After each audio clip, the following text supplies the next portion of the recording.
Okay, so heading off to an event today, and I'm going down to Philadelphia. Now, there were several things going on in the area in Philadelphia. I have never done an event in Philadelphia on my own. If you remember the fiasco that happened Christmas last year, when somebody that I will remain nameless put together this event and called together several flat earthers, and at least that's what we were told.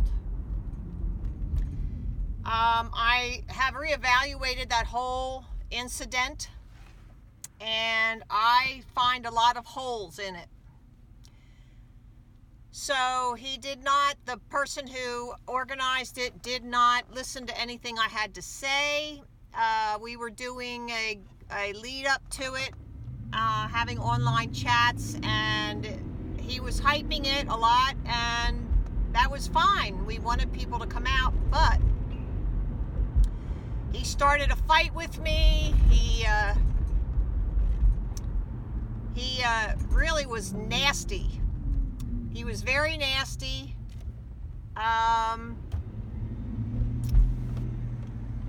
He did a lot of things to provoke disagreement with the event leaders. That was the Christmas Village in Philadelphia at Love Park.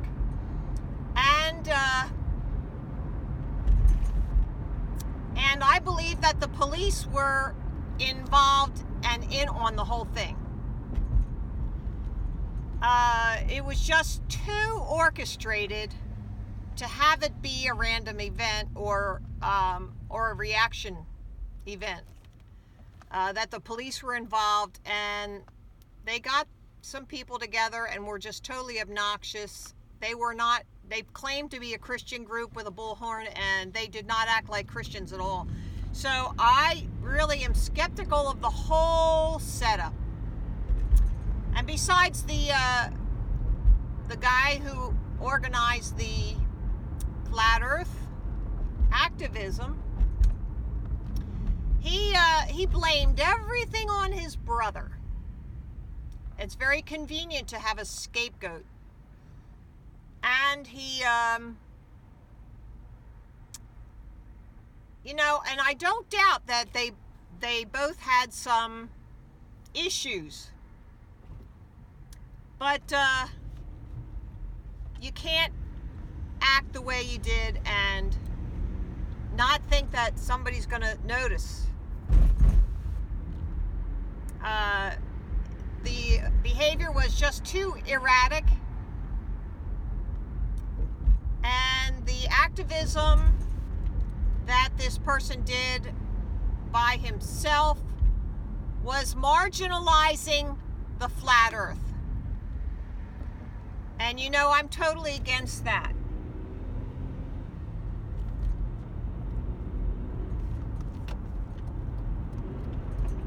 So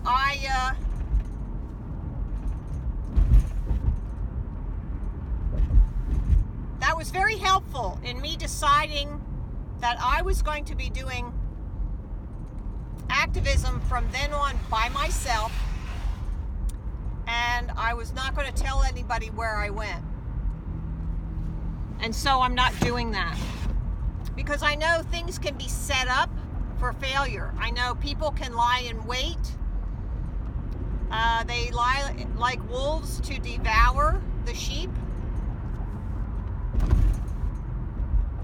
And so you got to be just a little bit smarter. I'm not saying that I know everything, but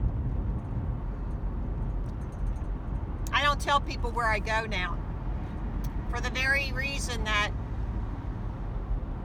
when it's advertised, something inevitably goes wrong. I am much more successful when I go by myself and I just don't tell anybody. So I'm on my way to Philadelphia. And unless they put a tracking device on something, I don't know. They possibly could. I don't know. They are just that sneaky. It depends on how good I am. The more they do to stop me, the more I know I am effective in my teaching. So, yeah, thank you for letting me know that I am doing an excellent job. Now, the police have my cell phone, so I'm using this other one. And they illegally have my cell phone because my cell phone was not used in a commission of any crime. And even if it was a potential crime, I did not hit anybody with my cell phone. I did not smash anybody, in the face with my cell phone. My cell phone did not do any part of that crime. It was not a weapon. The only thing is I totally recorded everything that happened, and I verbally gave permission for them to take a copy of the video. And the other trooper in the barracks says, oh, a verbal okay is all right. You can get a copy that way. Oh, but Trooper Lynn did not want to listen to that, because I said right there, well, I gave him verbal permission to take a copy. That's not what he wanted. See, you got to look at the outcome. What is the result? And I'm talking loud because I can't even hear myself. There's background noise. And I had this problem. So you have to look at the result. What was the result of all of the actions that occurred? That is what they wanted. So what is the result of the Schwenkfelder arrest? It was to get me out of that event that day. That's what it was. They did not want the information at the event because I was not doing anything wrong. They couldn't say I was obnoxious. I was only there 5 minutes before they descended upon me. So, and I handed out maybe 6 or 7 brochures in that time. So, that was their purpose. Now, why? Why was that so important to get me out of there? Well, I think that there's something going on with that pastor because he lied. He lied. And you never have to lie if you're on the up and up. If you are telling the truth, if you're righteous, if you're in a righteous position, you don't have to lie. But this pastor lied. So, why did he lie? That's a very interesting thing. And he lied because he did not want to have to answer to the people in his church or the community that the Bible is a flat earth book and that he's not preaching that. That's it. Doink. Put my finger right on it. Doink. So, we shall see what happens this Wednesday at the local magistrate. It's Trooper Lynn called it, Trooper Matthew Lynn, State Police, Pennsylvania State Police. He called it a preliminary hearing.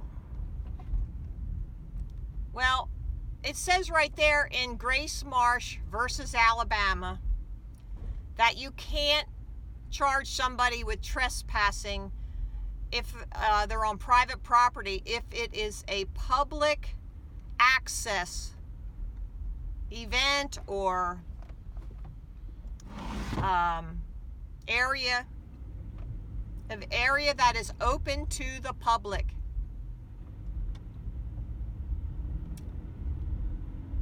And I was not there outside of the time that it was public.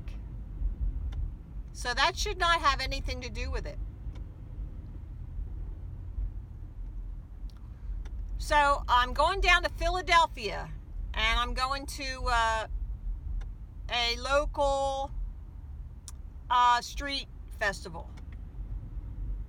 So I'll be on the street, and that's what I like. I like talking to the regular folks.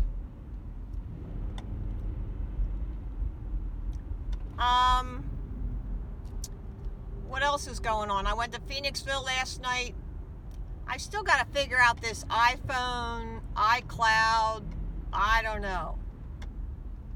It's not doing what it, how come when somebody else who knows what they're doing, they say, oh, just push this and it's all right, and it works. But okay, so then I go and try to find that same thing to push, and I can't even find the button. So,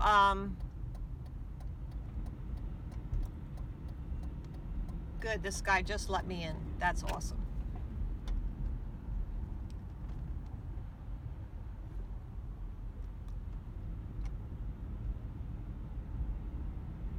So, we shall see how this goes. This is an 11-minute so far video. Is there something else I can let you guys know what's happening?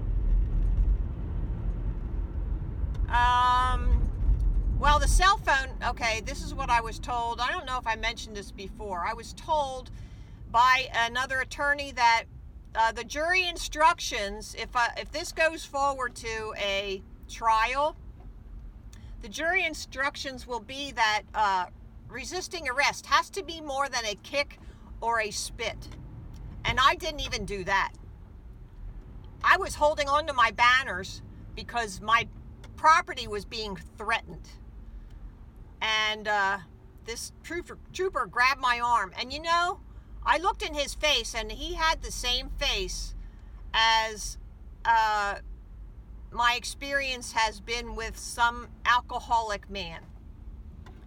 And you don't want to argue with an alcoholic man who is out of control. So unless you can overpower that man, then just do not escalate the situation, or you'll end up in bad shape. And I had no one there to protect me. So, and this trooper threatened to throw me down on the blacktop. I don't know why it like something turned on in his brain as though it was attack, and he would not listen. I said, get your supervisor here, and I had the right to have his supervisor there, and I was innocent until proven guilty. And this is what they always forget, conveniently forget, but I am innocent until proven guilty. So, the supervisor at the Souderton Calvary Church, where there was a car show, and the cops were called then, the young cop, he was all, bullied, and he was all being bullied. He was all bullying me and trying to intimidate me. And I said, I need to speak to your supervisor now. You won't tell me what to do. I'm there. Well, I have the right to have your supervisor here. So then I had to call the police myself. So that's what's the deal.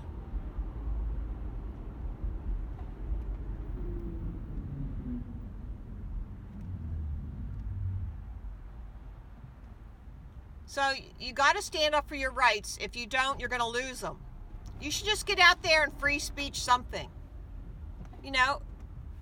Just free speech something, just so you can, like I said, when I left the Ocean County Community College, the best police around are those New Hope guys, because they respect the people. They respect them, and the people respect the police. But I don't think it was always that way. I think at one time there must have been a struggle, and they came to a meeting of the minds that, hey, you're not going to infringe on my rights, and the police said, yeah, okay, we get that now.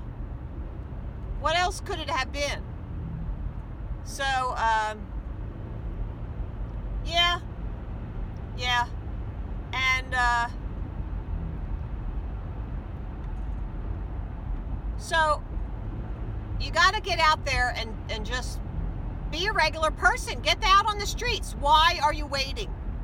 There has to be a good reason why you're waiting. And if you want to support what I'm doing, send some money over to the flatearth101.com and earmark it for materials that go to me.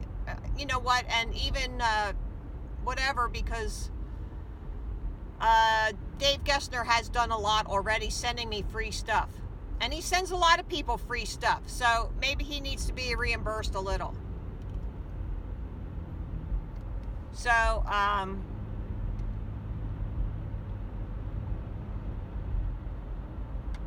just don't want to be put down as being paid for anything. Okay, I'm not doing this for pay, and I just don't even want the money thing with the income tax and all. I want nothing to do with that. I'm doing this for the love of mankind, and that's my only motivation. They deserve to know the truth, and the truth will set them free, and that's why I do it. So I'm heading down the Schuylkill Expressway. It's the road that runs right next to the Schuylkill River. And next year, I hopefully will kayak that.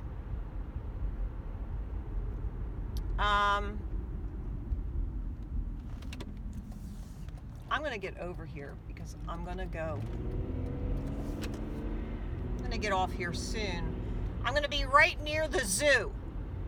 Girard Avenue, 26th to 29th Street on Girard Avenue. And they're shutting down the streets, and they're having a street festival, which I love those things. I've never been to one as though I was a customer kind of a thing. I just go, and the people are relaxed, and hey, what's this new thing here? They're interested in talking about different things. So that's why it's really nice. They're open to new and exciting things. And that's what I am offering. That's something really exciting. So, okay, I've talked enough, but have a great day, and I hope you catch the rest of this. I hope I can do it. I'm going to try and cut them up into segments. So we'll see how this goes. All right, talk to you later. Bye.